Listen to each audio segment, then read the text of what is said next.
This episode has been brought to you from the DGMS Studios, home of Don't Get Me Started, Lethal and Money Live, and Surftown. Found at Spotify, Amazon, Apple Music, and wherever you listen to your podcast.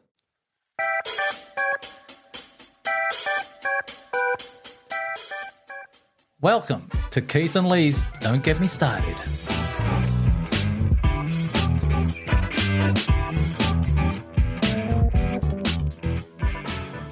Hi, I'm Lee. And I'm Keith. It's been a big week, Keith. We've been up against it. We've come off the back of Easter, so we're back at it after that lovely 4 days break. We've been racing around trying to get everything done, and in the meantime, we've done it again. We've forgotten to do an episode on the day that we were scheduled to do so. Well, it's not so much that we forgot, Lee, if I would encourage you not to flagellate yourself too much. Flagellate. We were just too busy, man. It was like, okay, I said to you, can we do one this afternoon? No, I have to do this, which you did have to do. Unusual though, isn't it? Mm-hmm. That what you had to do was not an excuse, it was a reason, and it was valid. And then come the next day, it was exactly the same. And so when you're snowed under, a man has to do what a man has to do. And as much as we love podcasting and we love our podcasting audience, sometimes, dear listeners, we just have to do our responsibilities. And that's what happened. You said listeners. I just want to give a big shout out to all our listeners. Thank you so much. You don't know what it means when episodes get downloaded. We've also had a big growth spurt from new listeners all around the world, from unusual places, Bolivia, Iraq. There's a few more. I won't go into them. Thank you so much. Also with Surftown as well. That's been a major push forward with you. And it's 49 episodes. Keith, what are you going to do for the big 5-0? Oh, I think we should definitely crack a very classy bottle of champagne. Both of us virtually non-drinkers, or Lee doesn't drink at all, but I still do. I just don't drink very much anymore. But I think, Lee, we're going to have to do that. And could I twist your arm into a cigar? Oh, try and stop me, brother. Oh, classic. All right, well, we'll pencil that in. I've got the bottle of champagne ready. I've got the cigars at home. So, yeah, let's indulge. Now, the other thing that I want to also celebrate, which we were so busy with, and I kicked myself, it was our second birthday. We've been on the air broadcasting for 2 years. April 4th was our second birthday. So we're in our third year. Now, we could put it down to it was Easter and family and friends. It was just a great time off. But we'd have to celebrate that too. So I think we should do it in conjunction with Surftown's 50th episode. All right, I'm up for that. That means 2 bottles of champagne. Or a bigger cigar, you take the pick. Yeah, bigger cigar, I think, for sure. But how's that? So 2 years. Wow, mate, congratulations. And you, mate. Like I keep saying, I couldn't have done it without you. We do return back to our first time where we decided to do a podcast and how far we've come. Hopefully listeners will hear us in a better way than we first started, which was a shocker. But thank you anyway. We appreciate it. But we will have a good time, mate, celebrating Surftown's 50th, also second birthday. Well, I tell you what I'm really thrilled about, aside from the fact that we're clocked up 2 years, that we actually have some listeners in Iraq, because that's a country that's just been pushed around by the great powers and the rogue states of the world over the last 10, 20 odd years. And it really needs to be left alone, you know. So if we can go in there with our life-affirming, positive sunshine podcast that's telling the world that we love everybody and everybody should love everybody else and be happy and smiley people, being a little bit facetious and stupid there. But I'm saying if we can put something positive in there in our own lighthearted way, then that's great, because give them a break. All you people who make decisions to invade and drop bombs, you know, go and do it in your own backyard. You know, get out of other people's countries, for heaven's sake. The only thing that should be raining down on people, mate, is peace. Let them get wet with that, not with bloody bombs. It's just a shocker, but let's move on from that. We've also, in that time frame, in those 2 years, we have decided to push forward, and we do a production for a local rugby league team here called the NOOSA Pirates. We produce their podcast. Liam, LA, as he's affectionately called, has come in and he's loved it. And I think we've created a monster, Keith. He's addicted to the microphone, He is. isn't he? He really is. But it's only been a short time. He has fitted in so well. He's doing a great job. And for all the rugby league supporters out there, we've got George Burgess coming in this week. Oh, not we, but Liam. So that'll be a bit of fun. No, that'd be great fun. I believe he's a big unit. So let me see the door. No, I don't. Yeah, bring him in through the sliding door. You'll have to have a gap. Crane him in. But everybody, because Liam's a big fella, everybody that's come in, they've been units, obviously. What do they have a special diet to beef them up? I don't know, mate. It's incredible. And we had a gentleman in yesterday, Friday Arvo, and another big fella. Another rugby league guy. Yeah, he used to nearly made it A grade in Brisbane Broncos, but he's still doing it. That's pretty exciting, isn't it, Lee? Because it's not just us now podcasting ourselves. We're getting people to come in and wanting to use the studio to do their podcasting, which, of course, is open to any other of our listeners. From right around the world, really, we have the equipment here in our first-class studio. In fact, it's grown so much that we've now decided that we are moving into multimedia. There'll be video soon, and we have all sorts of wonderful equipment here that we can do.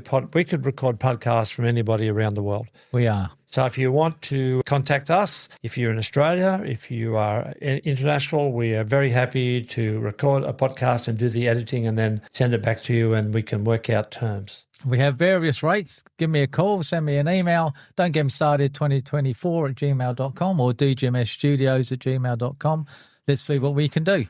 The other thing that you just said about video, finally, I mentioned this a couple of weeks ago, I was waiting upon this beautiful little black box to come through called the Rodecaster Video Core. It's really taken over from the A10 Mini Pro, but the beauty of it is that it syncs in with the Rodecaster Pro 2 or the Duo. And what it does is that it transforms it into an A10 Mini Pro. It's incredible. I just showed Keith this morning before we started this podcast, and I'm excited. Soon, after heavy makeup, we will be on YouTube. So I look forward to that. I look forward to your comments. Thank you for being patient. You might receive nice compliments. I think I'm going to need really heavy makeup. If I put on some aftershave smellies, eau de cologne type thing, will that help? No, it's not scratch and sniff, mate. Yeah, that won't transpire through the screen. But you're looking pretty good, mate. I mean, look at your shirt, eh? So Thanks, thank you for being patient. Also, hopefully not too long after that, the radio station will be coming in. So we're busy, boys. I just want to say, Mully, yes, since we've done the podcasting for 2 years, I totted up all the countries and the cities for both podcasts, for Surftown and Don't Get Me Started. So we are heard in 112 countries. That's half the countries in the world, roughly. Wow, how many is there? 220? Yeah, about that. So 112 is almost half, over half. 112 and 480 cities. Gosh, I've joked before and said, haven't people got television that they want to listen to us? But obviously they do, and God bless them for it. Mate, I am so blown away every time I look at the statistics of Buzzsprout. I'm in awe of, one, that we can do it. Secondly, that people would listen to what we have to say. Well, it is quite incredible. And one of the reasons that Lee and I are talking about it like this is because when we first started, we didn't really have a plan. We didn't really have a background in media or podcasting or broadcasting. We didn't think that we would last probably longer than 6 months. We didn't have an agenda to talk about the big issues that a lot of podcasters do. And from a background that was purely below amateurish, we've found that it's just expanded and grown, and the studio here is first class. Lee is right on top of the equipment, and he is the type of guy who likes to have the best of the best. So he does his homework, he thoroughly researches what a studio needs to expand the way that we would like it to. So we've actually found ourselves being dragged along by what we've created rather than us pushing forward into a vision that we had before us. Now, having said that, we do believe that we have improved to the point where we can now call ourselves semi-professional, and we're hoping that we're moving on to a professional plane or a professional level. Now, in the process of that journey, and I love this little story, one of friends of the family, of Lee's family, who's a very thorough professional in her field, has listened to a couple of our podcasts, and she said, the boys really need to do their homework, referring to the fact that if we're going to talk about some of the issues that we do,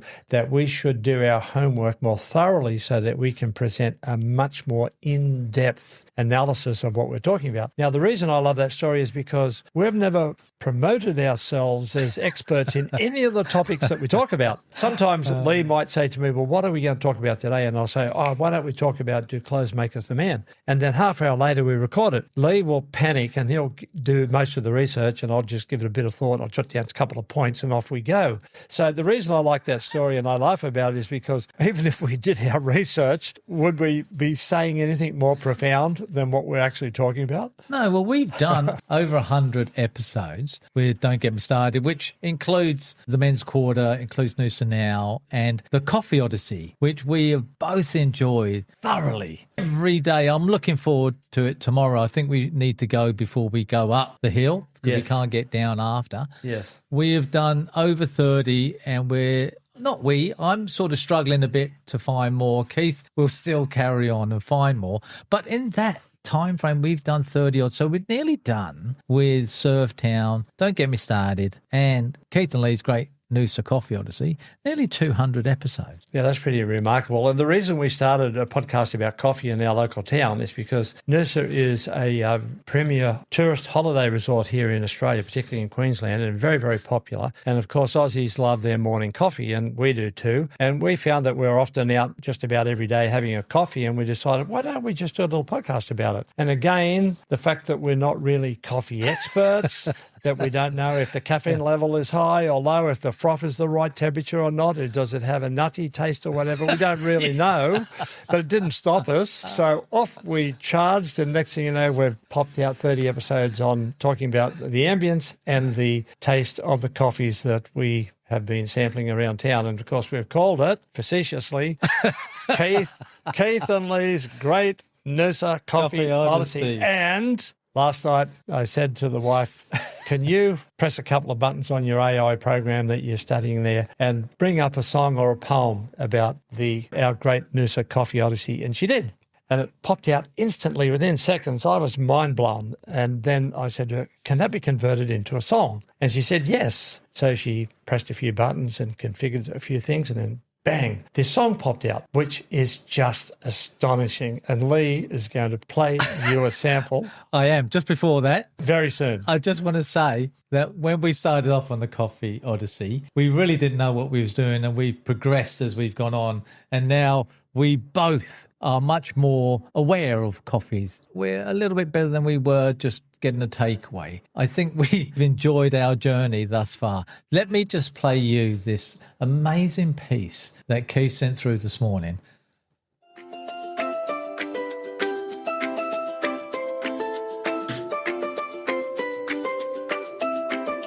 Morning breaks in NOOSA soft and slow. Salt in the breeze, a golden glow. Two men rise with a noble quest to find which coffee does it best. Keith with his notes, precise, refined. Lee just follows, all know in mind. A map, not quite a vibe, absolutely. Their method chaotic, yet oddly beauty. They wander past the river's gleam into each cafe like a waking dream, where baristas move with priestly grace and beans are ground with sacred haste. And around immersed NOOSA, a bustling scene, a flat white smooth, the chatter keen. Nutty says Keith, balance says Lee, also that cross on destiny. Next stop calls from a quieter lane. At Moonstruck Mosa, a gentler... So what do you think, Molly? I think that's a cute little song to add to the collection of the great NOOSA Coffee Odyssey. Oh, it's essential. I think it's outstanding. To think that AI generated that within 5 seconds less is it's phenomenal. Just mind-blowing. And I think they captured the essence of what we're doing. One or two little particulars aren't quite right. which I think it's just great. I loved it. But I really liked what you said before that we started doing it not really knowing what we're doing. And I think there's a little lesson in that, Lee. Sometimes you can go down a path, you're heading towards somewhere or something, and you don't really quite know what you're doing, but you kind of know the direction that you're going in. And if you have the wherewithal within you, the drive, the desire to keep going towards in the direction that you're heading, then things will be revealed. I think sometimes the path comes up before you as you're walking along it. You maybe can't see 5 or 10 metres in front of you, but because it's the right path that you're on and not some other divergent or some other distraction, being on the right path, it reveals itself and it grows as you move forward. Well, it's the fun path, Molly, and one day it will stop. But until then, let's get on to the subject, mate, because, this week, the topic hasn't come from you, it came from me. It hit me one morning, my grandchild, the hope that she had to do a certain thing, and then the despair after when she couldn't do it. It breaks my heart when I see that. And I thought in my own self and for the journey that everybody goes on, hope and despair is like a song where pleasure and pain, it's a fine line. Hope and despair, two sides of the same coin. I think it's hand in hand. Hope can be dispelled so quickly. All it means is no, and then despair. Or a door closed. Or a door closing. So hope and despair are two sides of the same coin, representing the human capacity to construct positive or negative expectations about the future. Well, that's interesting because when I think about hope, I didn't think about negative expectations for the future. What do you mean by that? Well, hope acts as a virtue and catalyst for action, while despair is the loss of that, often coexisting or fluctuating rather than acting as strict opposites. Navigating both involves accepting their coexistence and cultivating resilience because of that fine line that it is. And I thought that speaks to me because it's not looked at deeply enough. So you're saying despair can actually be a good thing. It can build resilience and a bit of character into you. Yes. But it can also make you very sick. I've actually done a little bit of research on this. No. I have, yeah. What I've come up with was a little bit astonishing because it says that, well, even in the scriptures, it says that hope deferred can make the heart sick.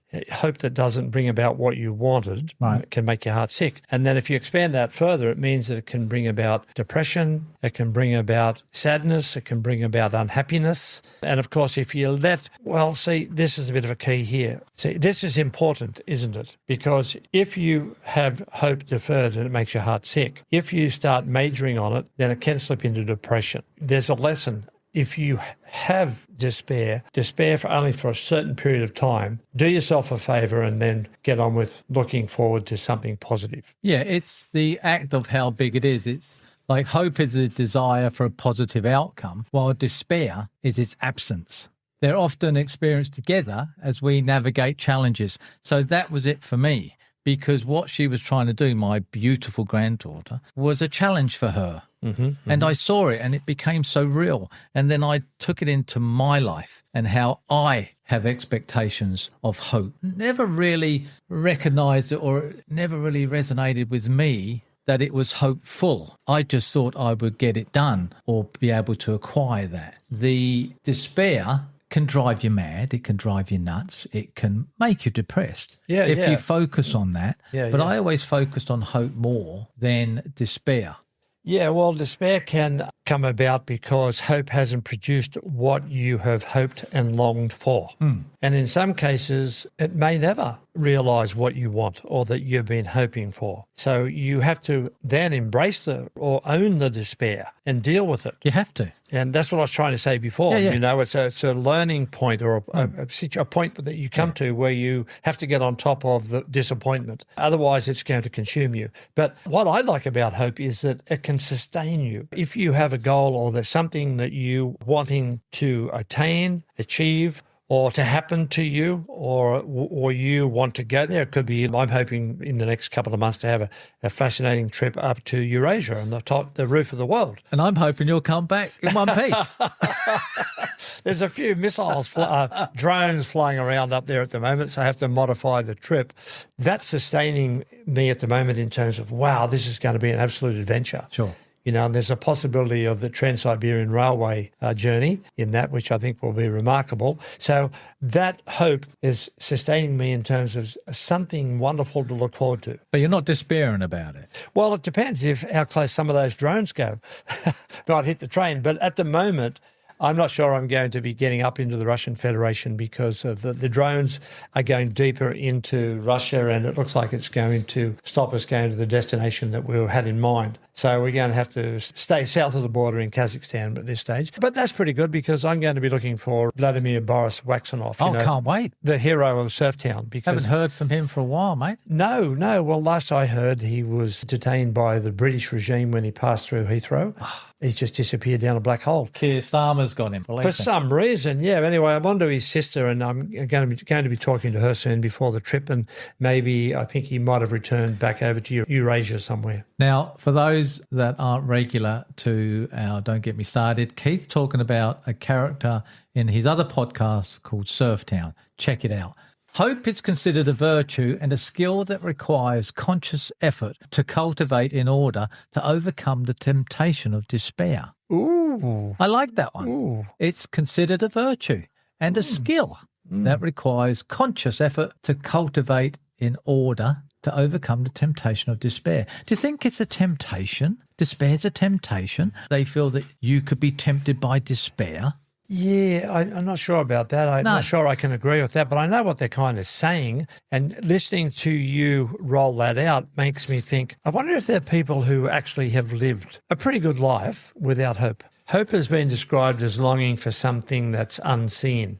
So in other words, you're wanting to get to a place or you want to see something happen to you somewhere in the future for various reasons. Now, I just wondered, that I just mentioned before, is it possible that people could live without hope? What I mean by that is that people can just accept life as it rolls into them. So you're saying not be hopeful for anything? Yeah. So the acceptance of what is? Yeah. There could be some people who just go, oh, well, that's how life is. Yeah, that's all right. Yep. I can accept that. Yeah, all right. I've got this job. It's nothing wonderful. It looks after me. It meets my need. House is all right. Yeah, the family's all right. No, I don't care about going to see the Great Wall of China or all the wonders of the world. I don't care. Everything's okay. So I wouldn't be surprised if there are people like that. But hope and destiny, they're two words I never really paid a lot of attention to. Destiny. Despair. Hope and despair are not two words you paid too much attention to. Hope and despair are two words I didn't pay attention to. So hope influences our view of the future. What do you think of that? Mm-hmm. Right? Allowing us to build, create and feel lighter, while despair, often the sneaky little bugger that it is, rises up in the face of adversity. Mm-hmm. So it does that. I don't think despair really exists. I think it's annoyance. I think it's like being a child where you're told, no, you can't have that lolly. The reason I'm laughing is because there are adults who despair because they were taught it as a child. This is the thing. Their despair of not having their own way. My wife was told from my family that, I don't know whether it's true or not, I was there, but I was too young, that don't upset Lee Robert because he goes off. What they're trying to say is that I'm not getting my way. So if I don't get my way, I'm going to be in despair. And you'll show it. Create, and I show it. I think it's down to the parents to say, hey, come on. I noticed my son, Friday, we had a granddaughter stay over. Different parenting, so different. And I sat there and I watched it and I thought, if only, and I don't do the if, buts and maybes, but I did. If only I was taught that way, but then Luke wouldn't be the way that he is. But Charlie didn't despair. She was reasoned with. So there wasn't any despair because she wanted something and her father wasn't going to submit to that, but done it in a beautiful way. Well done him. Well done him. So I've got another one here. Humans uniquely have the capacity to use the brain to imagine future scenarios, allowing us to choose between holding on to hope or falling into despair. Well, there you go. So they really do go hand in hand, don't they? I reckon they do, mate. That was my thing. I thought from the beginning. They're hand in hand.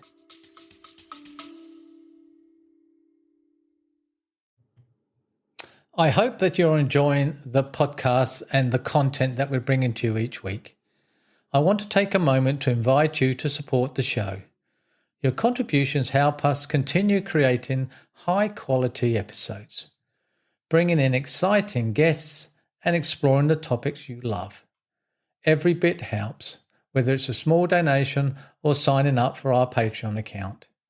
By supporting us, you're not just helping keeping the lights on, you're becoming part of our community and helping us grow. To show our appreciation, we offer exclusive perks, behind-the-scenes content, and so much more for our supporters. So if you love what we do and you want to see us thrive, please consider signing up at buzzsprout.com/don't get me started. Support the show. Thank you for being part of our journey, and let's keep the conversation going.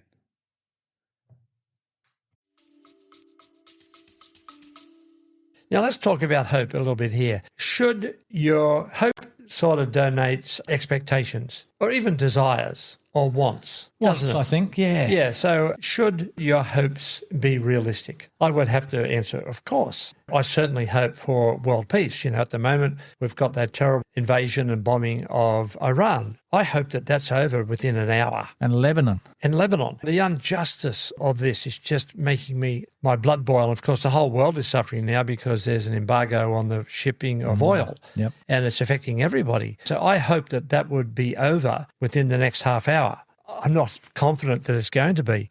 So when I look at that one, I'm actually in despair because it could get a whole lot worse. We're only in our 5th or 6th week of that conflict at the moment. On the 12th of April 2026, this could go on for months. So there's going to be a lot of despair on that one for sure. Now, that's a big example, but you can have smaller examples, personal ones. I hope that somehow or other somebody leaves me a substantial amount of money in an inheritance.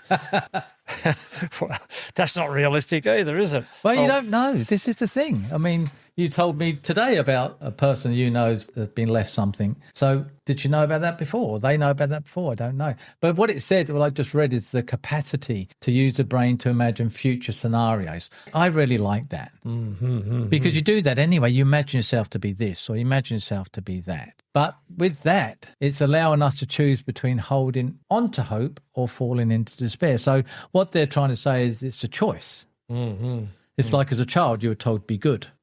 I'm just rethinking I'm just thinking over again what I said about those big examples of hope. We should all really, I believe, have some hope in our lives. It doesn't matter who we are, what situation we're in, what we think of ourselves, and a lot of people, believe me, Lee, have self-loathing to the depths that you would be astonished about. They should shed that. All of us, I hate saying people should because I don't think it's right to impose that my desires or wants onto somebody else. But I really believe that each and every one of us should embrace and cultivate hope for something in our life that's realistic because it will produce something that is good for you. It doesn't have to be the big grand goals like I just mentioned about peace in the Middle East. But it should be something that's realistic about yourself and what you can do, your attributes, your abilities, and where you think your life is going or where you would like it to go. Now, that doesn't mean that we think we have to be the smarty pants who comes up with the latest technological piece of equipment that changes the planet, but there can be something that we can hope for that's going to make our life good or better than what it is. So hope is very much the opposite to despair. It's actually pretty wonderful. I've got core concepts here. The paradox of hope. Hope naturally carries the potential for despair. Or like triumph. Hand in hand. Or triumph. By focusing on a specific future result, we open ourselves to the possibility of that result not occurring. So like you were saying, I hope somebody leaves me a big crap load of money, but you probably don't think that'll happen. Are you going to despair if it doesn't? I wouldn't even think along those lines that somebody is going to. Yeah, neither would I. If it does, I'm not going to despair because I hope for a lot of other things in my life, just little victories, and some of them are coming about and have come about. We all dream, we all wish that certain big, wonderful things will fall in our lap that make our life a lot easier, a lot more pleasant and enjoyable. But I think if we keep thinking along those lines, we will fall into despair. Just enjoy what you got and hope for some good things that will come to you along the way. For sure. The other two here is called distinct drivers. Research suggests that there are not just opposites, but distinct emotions. Hope is often fueled by individual and community resilience, while despair is triggered by negative coping factors like perceived threats or distress. But that's just a normal emotion anyway. It is. A question, Lee. Looking back at your own life over the last 5 years, has it been marred by despair or marked by some hope? Again, I never really took a lot of notice of hope or despair. It's life. Life is happening, and it's how you conduct yourself in that, whether it's a positive or a negative, whether you want to be happy or sad. Everything is hard. And I think we did a podcast before saying, well, pick your hard, because it's hard anyway. Hard to get up in the morning, but it's hard not to get up in the morning. You know, it's hard to go for a coffee, but it's hard not to go for a coffee. So pick your hard. I look at it that way. My life has always been a journey. I don't believe in if, buts, and maybe, shoulda, woulda, couldas. It's a stepping stone of life, and where I am is where I should be. But it doesn't necessarily mean that I'll be staying there. But while I'm there, I have a good look around and see what I can use or where I can function from. And in that, I'm going to get, not attacked, but I'm going to be reprimanded by certain things or people or circumstances that will come up and say, hey, wait a minute, what are you doing? Oh, okay, I didn't really realise. So I don't look at hope and despair at all. I only saw it in my granddaughter's face, and it opened up this little podcast for me. Do you think that nearly everybody's life is tainted with both hope and despair? I think it does. I think whatever you look at it as, where I'm trying to think the last time where I said I'm hopeful that will happen. The last one, the middle ground. Philosophers and therapists suggest the space between the two is occupied by concepts like grace, uncertainty, or contentment. So they're the three: grace, uncertainty, or contentment. Or even faith, because faith, according to the scriptures, is the substance of things hoped for. Where was the last time you hoped? Ooh. You hoped, like you truly were hopeful that a circumstance would happen. I'd say I'm in it right now. From your trip? No, not to do with my trip. I have some really big changes coming up in my life that I've decided to make, and I'm really hopeful that It's the right decision? I'm fairly certain it's the right decision, but I need a lot of stars to line up. So I'm hopeful that those stars will align for me, because if they don't, it's going to make it very difficult. But will you go into despair? A little bit, yeah, potentially, yeah. It could be a prolonged period where what I'm hoping for doesn't come about, and that prolonged period could be not nice. Would you be tormented by that? Would you be tortured by the circumstance that doesn't come about? Well, because despair take you there. Well, yeah, and the reason I'm sort of hesitating to jump in and answer that categorically is because it's very possible, because some of the circumstances that may come about, if what I'm hoping for doesn't realise or it doesn't happen, then yeah, there will be possibly periods of despair, because I potentially am putting myself in a very dicey situation. Despair or uncertainty? No, it'll be despair, because there's no room for uncertainty, because I would have put myself fair and square into that situation. So I'm certainly there, and there's only one way out, and that is what I'm hoping for. And you're hoping to be content with that? Well, more than content. It's a big step. I'm really hoping that it's just going to change so many things for the better. More than content, I think this is almost an essential thing that I have to do. But there's a risk. I'm going to use faith on that one, tell you, man. I really am, and I'm going to have a lot of hope, and I'm going to have to put a lot of faith and hope and positive energy into it, because I really want to pull it off. You were mentioning about the scriptures where it says that hope. Would you think that hope is a discipline or a virtue? Geez, Lee, that's a good question. No, I'd have to say it's a discipline first. I would too. Yeah. That scripture talks about faith being the substance of things that are hoped for. So when this big step that I'm making, I'm doing that in faith that it will come about. Oof. And if it doesn't... Then what you going to do, mate? You just move on to the next one. No, I can't, because this is what I'm... But there's got to be a plan B. You must go, well, this was me. Like, if that was me, I would have a plan A, a plan B, and a plan C. My wife always says it's going to get better, it's going to get worse, or it's going to remain the same. Well, I'm glad you said that, because I've locked myself into plan A so much that what I'm hoping for, that I haven't really thought about plan B, but I will think about it. Think about it. Now that you've challenged me, so that's very good. Good way to finish the podcast, I think. That's right. Actually, Lee, I think we should play our Keith and Lee's Great NOOSA on the way out. Odyssey. Yeah, I think we should play the whole thing. Be warned, listeners, it's 3 minutes long, but it's got a good lilt to it, something to groove along to. So until next time, let's just say goodbye to the tunes of Keith and Lee's Great NOOSA Coffee Odyssey, bopping the airways.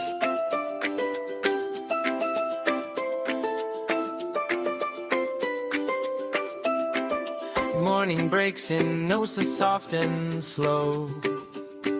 Salt in the breeze, a golden glow.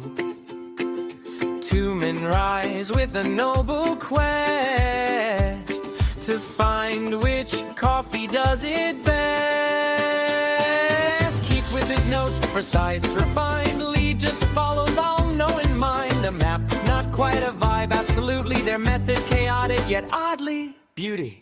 They wander past the river's gleam into each cafe like a waking dream, where baristas move with priestly grace and beans are ground with sacred pace. And wrong immersed NOOSA, a bustling scene, a flat white smooth, the chatter keen.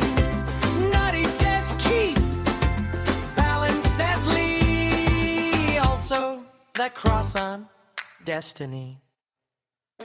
Next stop calls from a quieter lane. At moonstruck Mosa, a gentler domain.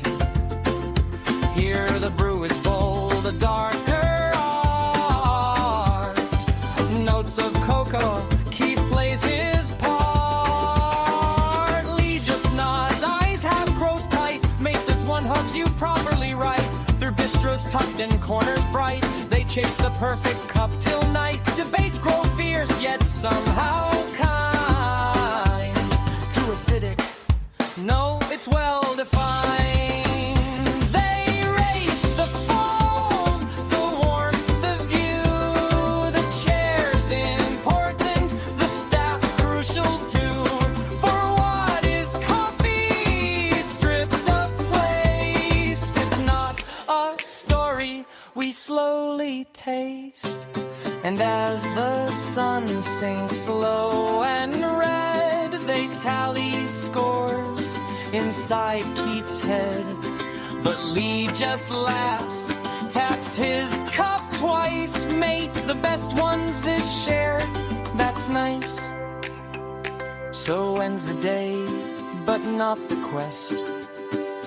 For tomorrow's brew may beat the rest. Through NOOSA streets they'll roam once more, two seekers of something richer than before. They rate the foam, the warmth, the view, the chairs important, the staff crucial too. For what is coffee stripped of place, not a story we slowly taste. Thanks for listening to this episode of Don't Get Me Started with Keith and Lee. Don't forget to rate and review this podcast. To see more of Don't Get Me Started, jump onto our socials, follow us on Instagram at Lethal and Mully, Facebook and LinkedIn. If you would like to be a part of the show, email us on don'tgetmestarted2024@gmail.com. Until next time.